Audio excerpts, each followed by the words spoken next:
Okay, the enthusiasm died quite quickly once you saw my face. That wasn't too nice for me. Give a round of applause to the MC Danny O'Brien, ladies and gentlemen.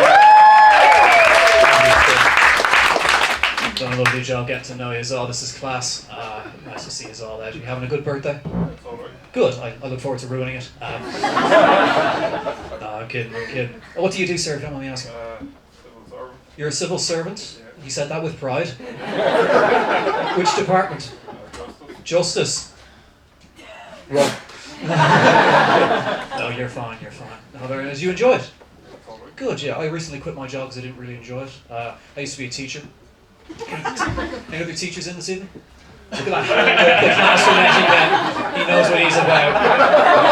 You like what you see and you do what you do. Very good, sir. What's your name? Brad. Or Mr. Johnson. Mr. Johnson. And what does Mr. Johnson teach? Children. Mr. Johnson is a hit at parties. And what do you teach these children? I teach in a school for children that have been kicked out of school, basically. It's like a mainstream school, so it's like a special school. Okay. So, everyone's thinking, you can't make fun of that. I'll level with you, everyone's right. That's a tough one. Moving on. I'm sure you're a great role model. Yeah, prick. Damn you, Mr. Johnson. Hang on. We might find a weakness here. Where are you from, Mr. Johnson? Reigate. Reigate in... England. There it is. Okay. We're back.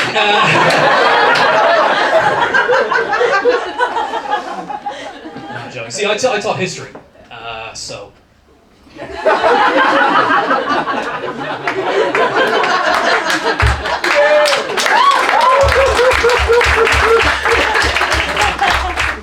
can tell a lot about a country by their history.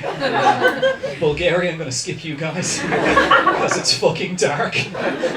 But you may not know this. Lots of countries have different figures that they like to say is the best. So you got Alexander the Great, Alfred the Great. Bulgaria's best king is a guy called Krum the Horrible. Fucked up. No, it's true. You can tell a lot about a country by their history. Here in Ireland, we're very slow to trust. And that comes from having the worst next door neighbour of all time. Out of interest, Mr. Johnson, how long are you visiting us for? 3 days. 3 days. Promise?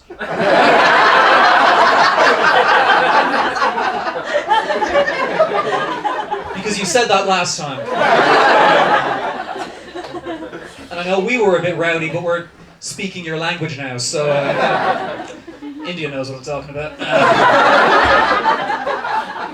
Famine, am I right? Partition, am I right? I could keep going. No, you're more than welcome. Just leave.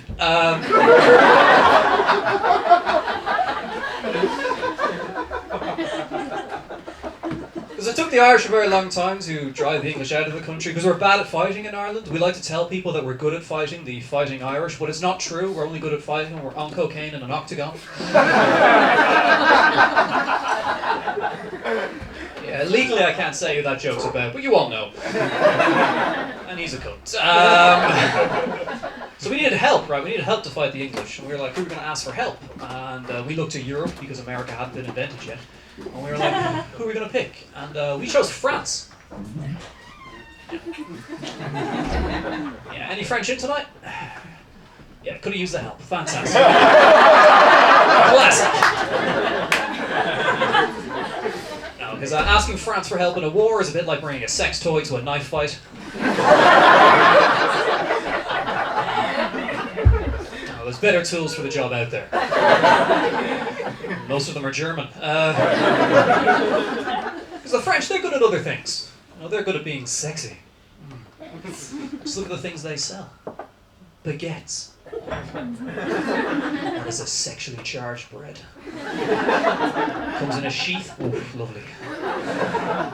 You got lingerie. Clothes worn in the bedroom. I'm told. Teachers don't get much. She looked at Mr. Johnson. That's objectively very funny.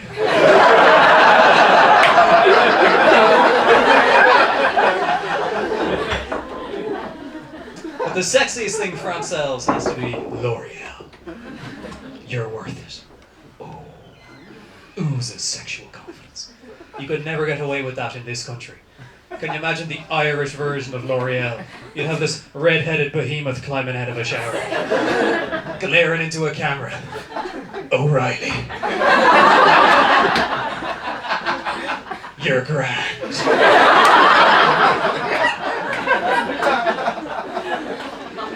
Just doesn't have the same ring to it at all, does it? You're very nice to talk to. A little bit about me. So I was, as I said, I'm a historian. That's my day job. I was really into history as a kid, and when you're into history as a child, you're given a choice. You can either grow up to be a historian or a racist. History paid a lot more, so here we are. I'm from Dublin. I know I sound quite posh with the one Dublin. Yeah, he's just nodding. Yeah, I'm from South County Dublin. Being from the south means different things in different places. Like in Dublin, it tends to mean you're a bit posh. In Italy, it means you're unemployed. In Korea, it means you're fed. Like different things in different places. Just testing the water there for some darker stuff later. No, I'm getting married this year, which is cool, but I'm running into...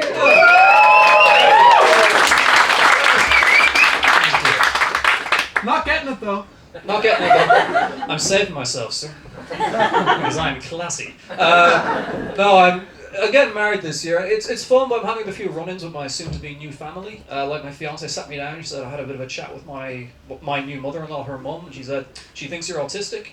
I was like, okay, no disagreement. Cool, thanks guys. Like, likes history, a bit strange, yeah, that tracks.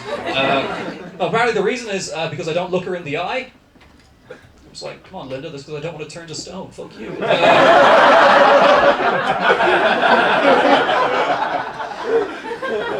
Yeah, we get on great. Well, we were sitting down, we were having these chats, and like, you know, you see these quizzes and reels online, and they're like, oh, like, what animal do you think you look like? And I'm looking at my fiance, and I think, oh, you know, you kind of look like a panda, because you're, you know, really cute and cuddly and everything like that. She looks at me like, you look like an ostrich. The worst thing is I can see it, like this bit up. And the best thing about this fucking gig is there's a mirror right down there. Can't bury my head in the sand here, we'll plow on. I have to try and like better myself though before proposing to a woman, because you have to come with, you know, some sort of skill set. So I learned how to drive. That was my big push. Took me a while. Failed twice. Not proud of it. Out of interest, anyone here pass their driving test first time? No. Fuck you guys. It's hard for some people. Anyone here fail a driving test? Yes, these are my people. All of them at the same table. Are you guys getting a bus home? I really fucking hope so.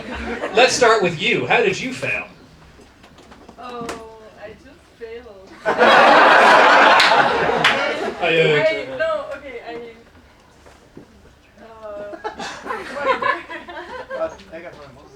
Is there a language barrier or was there a physical barrier that you crashed into? Either works. We'll move on. What's your name, sir?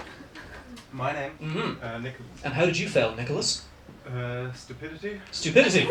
Ignorance. Ignorance. Everything. Everything. Fuck me, you took yourself down well there.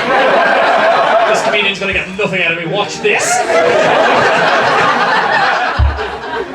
You sunk the ship to kill the captain. That's what you did there. Fair play to you. Fair play to you. There's some clapping over here as well. How did you fail this? So, technically the first time, I like this story. I had a brake on it and they wouldn't let me drive. Okay, so that's not really your fault except for having not seen it. The second time, Okay. I went to drive in front of oncoming traffic. Oh, so you drove in the wrong lane. No, I was turning at an intersection in front of the traffic coming. So what I said. It was the proper lane. I was just crossing the lane. Yeah, normally I try and defend you, but Anyway, there is... the guy yelled at me and he said that I failed. Yeah, and put his life in danger. Yeah. Yeah. Would have hit his side of the car too, so. Yeah, I'm glad they provide secondary airbags. This is great. Yeah, no, I failed twice. First time I failed, like I was driving down a road and this lunatic cut across me, and then I could hear her shout, "It's not the wrong lane!" No, don't know what happened to her. Driving on the wrong side of the road too. It must have been the accent. But anyway, second time I failed, I was driving down a very narrow path, right, and there were cars on either side of the road, and I turned the corner, and a truck turned and stopped at the top of the road, right? And I was like, oh God. But I saw there was a gap. I remember the words of Formula One legend Ayrton Senna, who once said, "The day you no longer go for a gap is the day you're no longer a racing driver." So I shot that gap, and in what I thought was a brilliant display of spatial awareness. And what the tester said was, "Jesus fuck, that was close." Probably deserved to fail. I'm only up here for about 12 minutes, or as I tell my girlfriend, a special occasion. So I'll leave you with a story. You guys have been a joy to talk to. I'll leave you with a story of the worst audience I've ever seen or been a part of. Okay, it was at a production of the play Peter Pan. Familiar with Peter Pan? Yeah. Anyone who hasn't seen it, Peter Pan is a story of two terrorists travel to London and kidnap 4 young children from their beds. Then they take them to a foreign island and enlist them in a paramilitary group called the Lost Boys, give them weapons training, and then send them on to fight against a disabled pirate.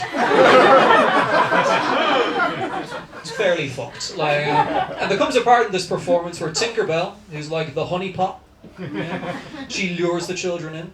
She's Ghislaine Maxwell in this equation. Tinkerbell starts to die. And this is sad. Get an awe for Tinkerbell. Yeah, you're all on board with child abduction. Mr. Johnson's like, "I can fix them." Told you to get you. Peter Pan, who's the villain of the piece, he's the main enemy. He's Epstein. He's standing over, shaking Tinkerbell, trying to get her to wake up, and he realizes Tinkerbell's dying because no one believes in fairies. So he turns to the crowd and he says, "Ladies and gentlemen, Tinkerbell's dying. Will you please clap if you believe in fairies?" And as one, together, myself and about 3,000 people in the theatre that evening, we let that bitch die. I've never felt so close to so many people. Guys, you've been a joy. Please